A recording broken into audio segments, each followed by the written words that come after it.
This video contains subject matter that could be considered intense and inappropriate. Not only are we going to be handling the conditions that could happen during a combat situation, but we will also be going over the details on drugs and poisons in a LARP situation. This is gaming. This is meant to be fun. But I do feel the need to warn everyone what is going to be in this video.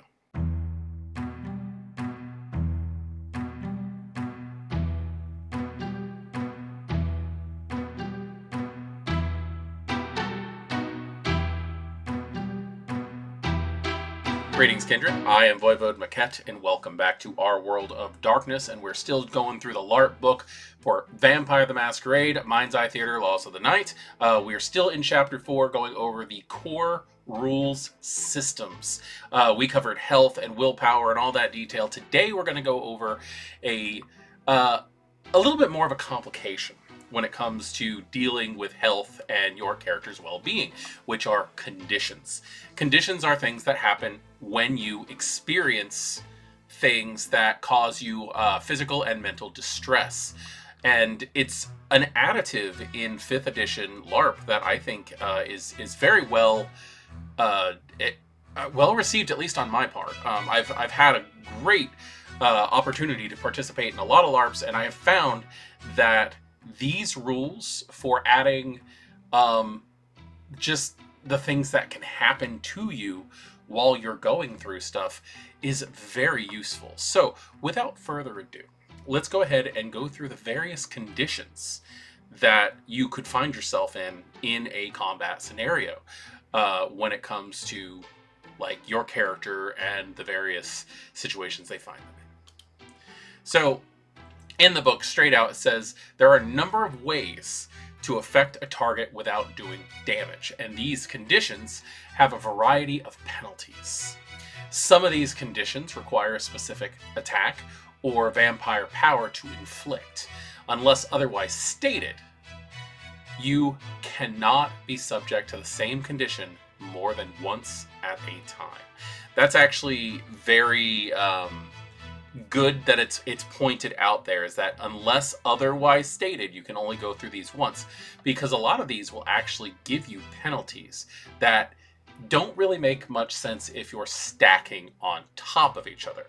It's like if someone was to put, in fact, we'll just go with the first condition that's listed on here, is blinded.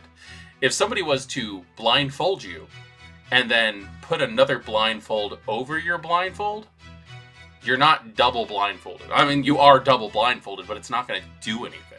So let's go ahead and see how exactly this stuff works. So starting, like I said, with blinded.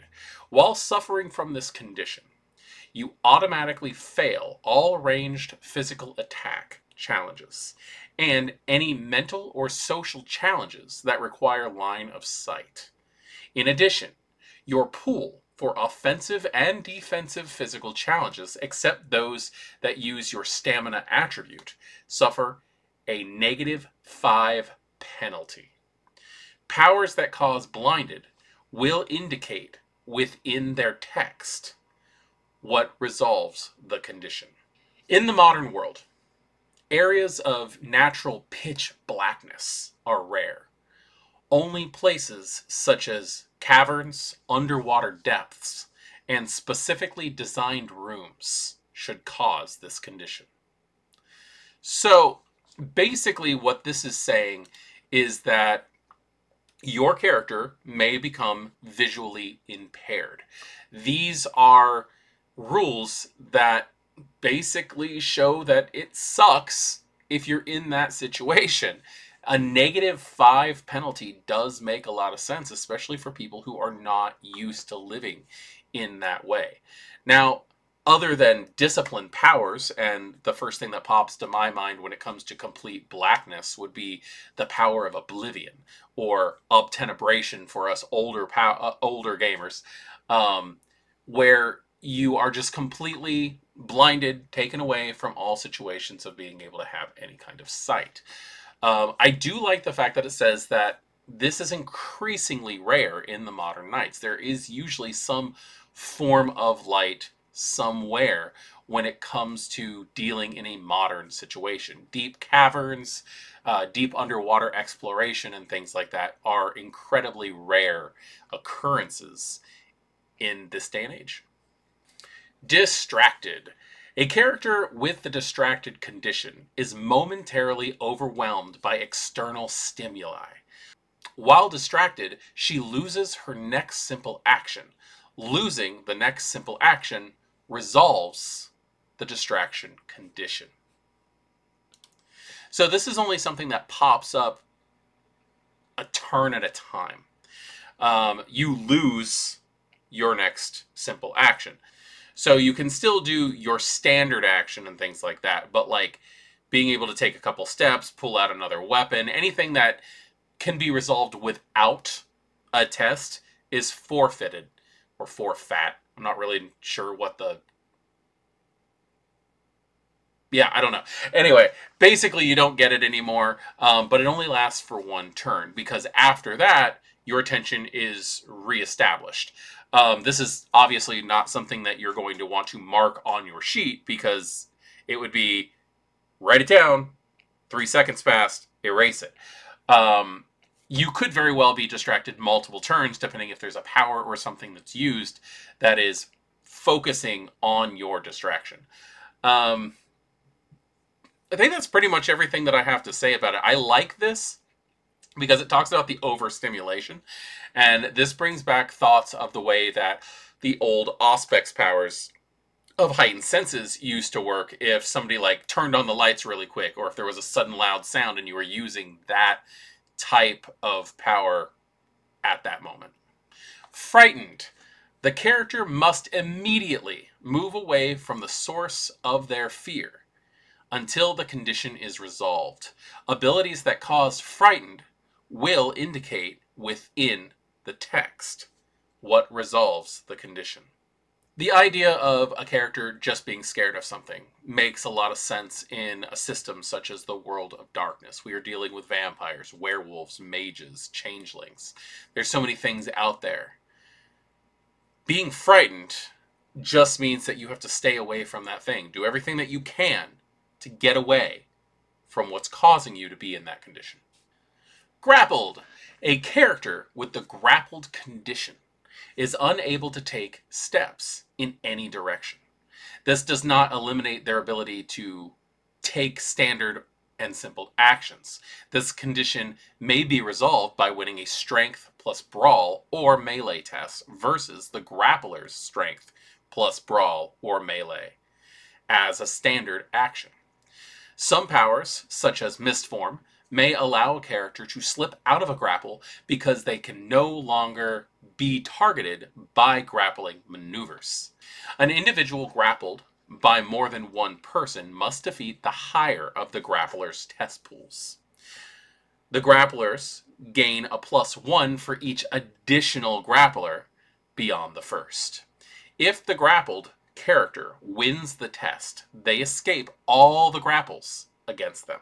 This adds a very interesting complication, which I love in this kind of situation. Because if you're being grabbed by a person, you have to fight them off. But if multiple people have you, say one person has one arm, one person has another person has your legs, like you're being held up, you really only have to fight off that one person who seems to be pulling the most weight in the situation.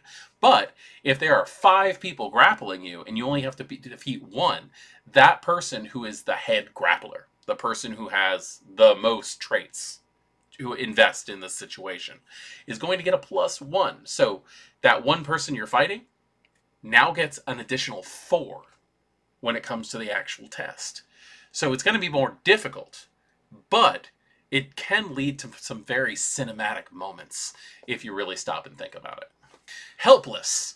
A character with the helpless condition is unable to defend themselves, whether due to torpor, unconsciousness, or paralysis. A character with the helpless condition may take no actions. They automatically lose all physical attack tests against them. This is something that I would think would lead to some sore thoughts if you have people who are having bleed in a situation. What I mean by bleed is emotional distress caused by things that are happening in game. It is 100% fine to not be happy with a situation that your character is in. But when you're helpless, you are helpless. This could be from staking. This could be from getting rid of that last health level. There's so many different situations that could actually come into this. With vampires, it's a little harder to get them into that helpless situation. You're either going to have to completely take away, like I said, their health levels, or stake them, or get them when they're asleep, or something like that. And there is nothing you can do. You are at the mercy of the universe at that point in time. You are at the mercy of the other players. Everyone's telling a story. Yours is on pause. Impaired. All of your test pools are reduced by 2. That's it. That's it. It's very easy. You're just down 2 traits. You throw tests as normal, you do actions as normal, but if it comes to a point where you have to compare tests and you're going, oh, I have 10, you got 8 for this time. Prone. A prone character has been knocked flat on the ground. They must spend their simple action to stand up, which removes the prone condition. While prone, you gain a +3 bonus to your defense test pools against ranged attacks, further than 3 steps away, but a -2 penalty to your defense test pools against all physical attacks from characters within 2 steps of you. In addition, you may crawl at 1 step per action spent on movement. A character can spend a simple action to lay down, inflicting the prone condition on themselves. Not many people, I think, would actually decide that they're going to go ahead and put the prone condition on themselves, but I can also see where those kind of situations could be useful. Like if you're being shot at from a distance, that +3 to your defense to those range pools is going to come in handy. The whole like stereotypical somebody shooting hit the dirt kind of thing pops into my mind in that situation. Prone can be self-inflicted, and sometimes there can be some benefits to that. Staggered. A character with the staggered condition has been physically stunned and loses their next simple action. Losing the next simple action resolves the staggered condition. Staggered is effectively the physical version of the distracted condition.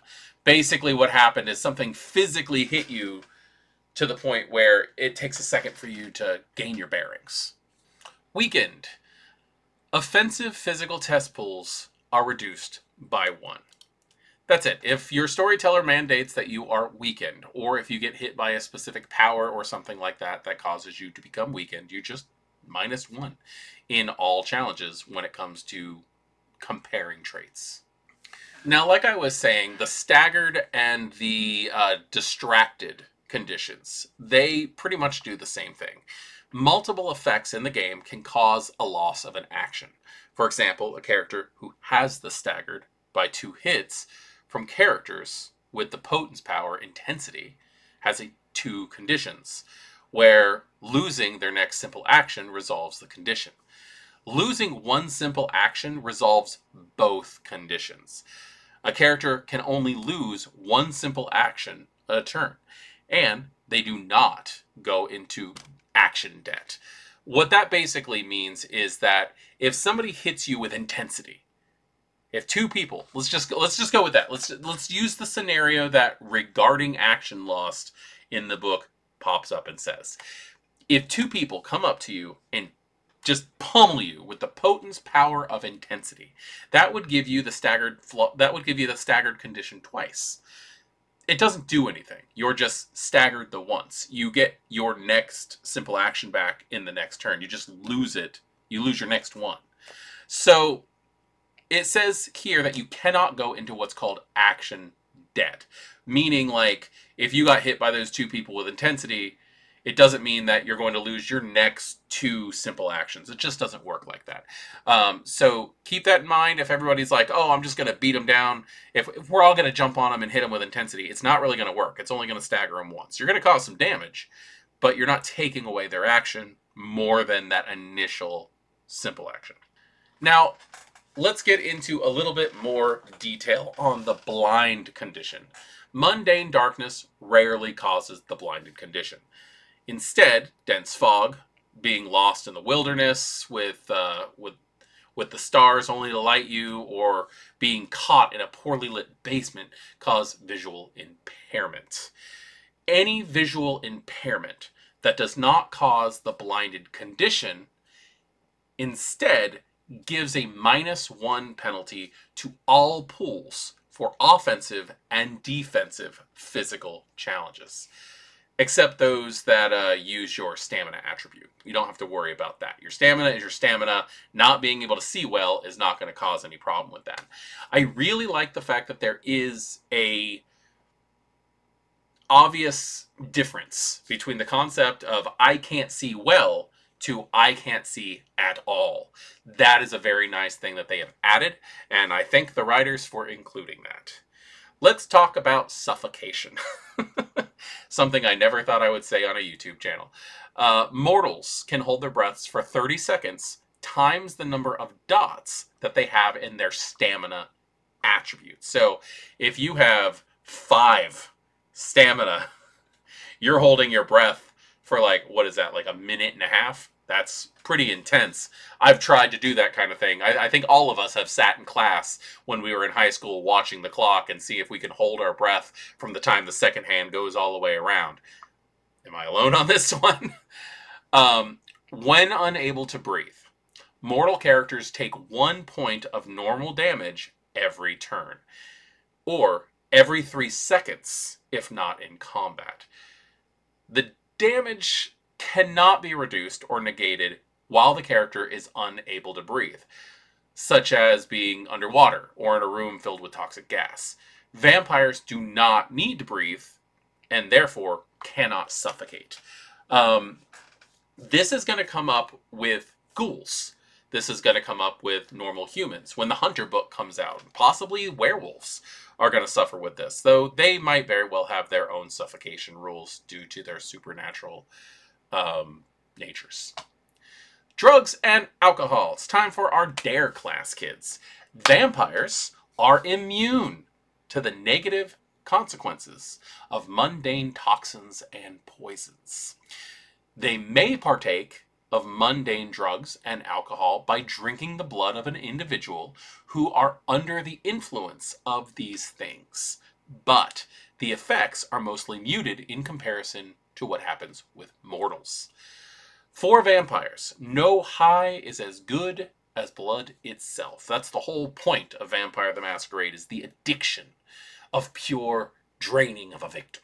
There are some vampires who actively seek out prey under the influence of intoxicants to receive an even, the smallest buzz from the drug. Use the following table to determine the baseline effects of drugs on humans. The table that I'm putting up on the screen right now is for humans. These penalties last for at least 1 hour, depending on how much of the substance the mortal has consumed. The duration is decided by the storyteller. Overdosing can cause the loss of consciousness or death in mortals.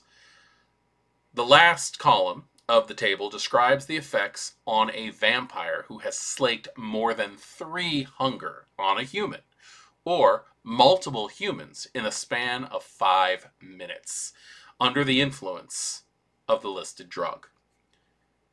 These effects last for 1 scene. Mortals who suffer an overdose may perish when dramatically appropriate. If specific mechanics are needed, an overdosing mortal suffers 1 normal damage per 5 turns, or 15 seconds. Their death may be prevented with an intelligence plus medicine check, if the correct antitoxins are present and usable. Supernatural toxins and poisons, such as those created by blood sorcery, may affect vampires. These effects are described within each individual power. And that's it. Those are the conditions. I knew this was going to be a rather short video, but use this as an appendix when you're playing your game. That's my whole intent on most of these videos, but this one specifically. If you're having a hard time looking them up, or you don't have time, or you still don't have your book yet, and you're trying to run a LARP game and something comes up to involve conditions and drugs and things like that, this video is what you can turn to and just look for the timestamps. Find the condition that you're looking for, and you got it going. Hopefully that this video is helpful. If you think that it is, please drop a like. If you think that storytellers and players might be able to use it that you know who do not or not part of our community here, please go ahead and share that. And yeah, if you have any questions about any of these conditions, I'm happy to go further in detail with you in the comments down below. So please go ahead and drop one of those. I greatly appreciate it. It helps out the channel a whole bunch.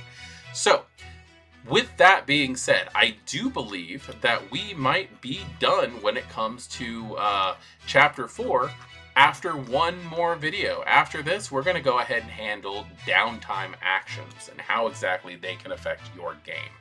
So with that, I would just like to say that I am voivodemekhet.